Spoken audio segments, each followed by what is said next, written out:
Tonight on the Final Score, LSU men's basketball dominated the headlines. Will Wade was indefinitely suspended after some transcripts of his conversations caught on FBI wiretaps were revealed. We'll break that down, and we've got Reveille sports columnist Chris Caldero's thoughts. Will Wade or not, there was still a conference title on the line for the Tigers on Saturday against Vanderbilt, and LSU handled business, cutting down the nets for the first time since 2009. We'll recap that and much more. The Final Score starts right now.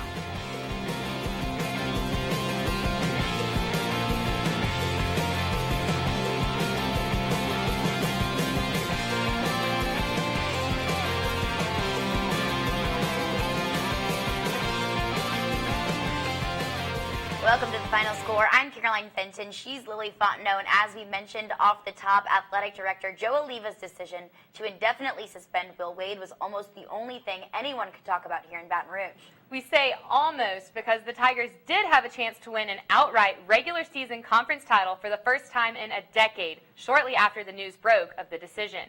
The Tigers showed out, beating Vanderbilt by over 20 points to claim the SEC title. Our Anna Jane Howell was there and has the breakdown. The LSU men's basketball team this season is no stranger to adversity, starting off the season with Wade Sims' death, up till now with head coach Will Wade's suspension, Javonte Smart sitting out tonight.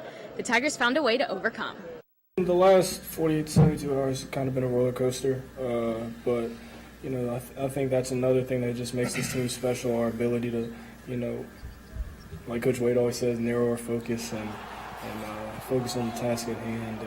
Tony Benford stepped in as the interim head coach for the Tigers matchup against Vanderbilt and led the team to an 80-59 win. However, Benford didn't lead this team alone. I said, guys, you're going to have to help me. You got a guy like Trayvon Water, it makes it a little bit easier too, but that's basically what we did, and just trying to get them focused and have tunnel vision. But on the court, he gave me the keys to the car, and I pretty much had to drive it the way we wanted to drive it. And like I said before, having these type of guys around me, it makes it easy for a point guard. Benford said other players helped along the way, like junior Skylar Mays. Off the bench, Marshall Graves and Darius Days boasted 12 and 15 points respectively, all from beyond the arc. Even though Smart sat out due to recruiting allegations and Reed for injury protocol, the team was complete with the presence of Wayne and Faye Sims representing their son as the Tigers cut down the net to seal the victory. The Tigers leave the PMAC tonight for the last time as the SEC regular season champs, heading into next weekend as they begin the SEC tournament. Reporting from the PMAC, I'm Anna Jane Howell, Tiger TV Sports. As we touched on earlier, Will Wade was suspended indefinitely by Athletic Director Joe Alleva and School President F. King Alexander just over 24 hours before LSU was slated to play for a conference title against Vanderbilt on Saturday. The suspension comes after another scathing report from Yahoo Sports in which Wade was caught on an FBI wiretap talking about making a, quote, strong-ass offer to a recruit. Alleva and Alexander released a joint statement following the decision in which they, quote, recent media reports regarding Coach Will Wade are without question concerning to all of us. All of us at LSU share the obligation to protect the integrity of this institution. As such, we have suspended head coach Will Wade indefinitely. Fans and local media alike questioned both the decision itself and its timing. And on Saturday, some of the LSU students used the game as a platform to express their opinions, chanting both, quote, free Will Wade and for Joe Alleva to be fired. Will Wade! Free Will Wade! Free Will Wade! Free Will Wade!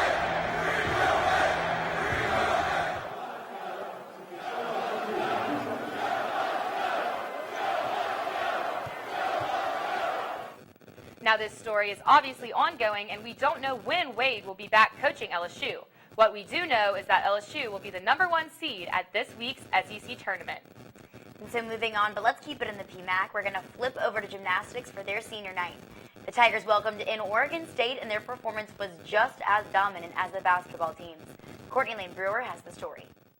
Senior night here at the PMAC as LSU Gymnastics says goodbye to one of the most successful classes in program history with a monumental win over Oregon State. One thing we asked the kids to do tonight was not get caught up in the emotion of the seniors, but have fun. Get out there and have a good time and relax and perform.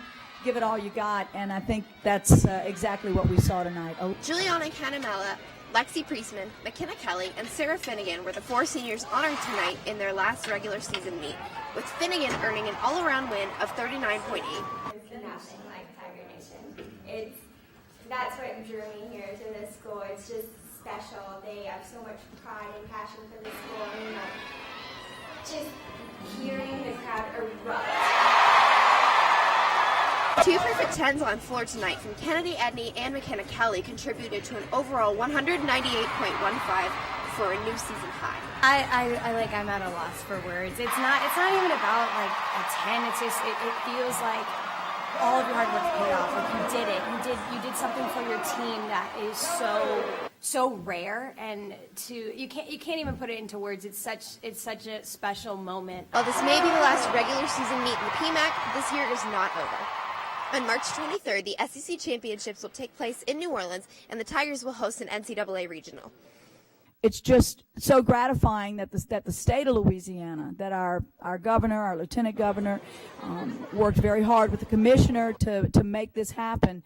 And, of course, Joe Oliva just supported it all the way and made phone calls to the SEC office, and it became a reality. Tickets are still available for both the SEC Championships and the NCAA regionals for fans who haven't had quite enough of the Tigers. For Tiger TV Sports, I'm Courtney Lane. And LSU seems to be hitting their stride at just the right time as they ultimately try to return to the NCAA Super 6 for yet another season. When we return, I'll be joined by Reveille columnist Chris Calderera, and we'll hear his thoughts on Will Wade's situation. Don't go anywhere. We'll be right back. Welcome back to the show. So we've talked about the scathing Yahoo report involving Will Wade and his subsequent suspension by the school. And now to get some perspective on the issue, we're joined by Reveille sports columnist Chris Calderera. Chris, thank you so much for joining us this evening. Thanks for having me back on the show. Awesome. Okay, so you wrote a column entitled LSU's decision to suspend Will Wade shows a gross lack of loyalty, and you called the decision gutless in your piece. So surely no employee of any company wants to work in an environment where they feel as if there's no loyalty. Do you think it's possible or even likely that Will Wade has coached his last game at LSU? Right, so the reason I use the word gutless and the reason so many fans believe it's a cowardly act by the administration is because there's still so many variables left in this case. You know, the Yahoo report released a few weeks ago said that Will Wade may be subpoenaed by the defense. We're not even sure if he has been subpoenaed yet. And then being subpoenaed by the defense is much different than being subpoenaed by the prosecution. Now, I'm not saying that this incident is scandal-free. Certainly, Wade's comments, especially the recent ones released by Yahoo's report, are pretty damaging to him and the university. But I would just say that with so many variables and with Will Wade not being able to meet with the university to discuss based upon his legal counsel, I would just like to see the university back their coach and their team, and that's certainly not what Joe Oliva and the administration decided to do.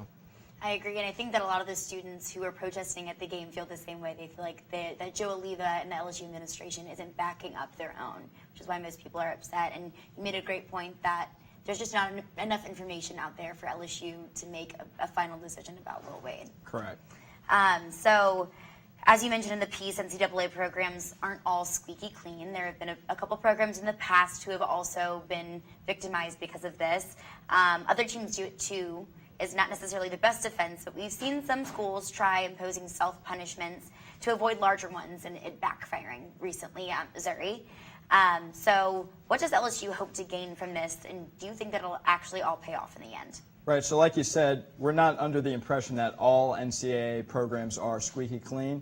And while that's certainly not a defense, for Will Wade's case, it is interesting that you bring up Missouri because they, did their best to work hand in hand with the NCAA.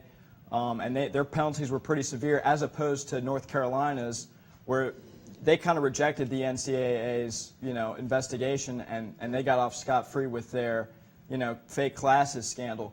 So I think that with such a fickle NCAA administration, I think that Joe Oliva and the LSU administration are appeasing the wrong people here. They're going after the NCAA and the media. They're trying to appease that mob, and both are very fickle. You would have just liked to have seen him back the coach and the players here, especially with so many variables left on the table.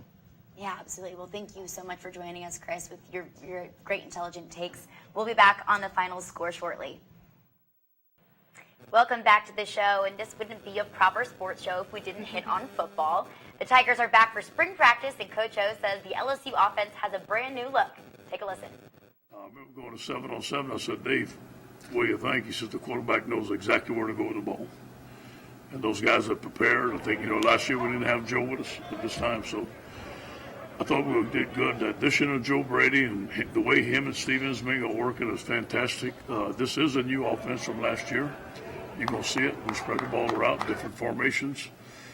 And I thought they were on fire. It will be interesting to see how Joe Burrow and company adjust to former Saints assistant Joe Brady and their RPO. And if the LSU offense can be half as good as the Saints offense was this past season, then Tiger fans have a lot to be excited about. That is true. Well, that's all the time we have for tonight. Be sure to follow us on all social media at LSU Tiger TV and on Twitter at TTV_sports. Check out our website, tigertv.tv, for all things LSU sports and news. Thanks for watching. Have a great evening, Tigers.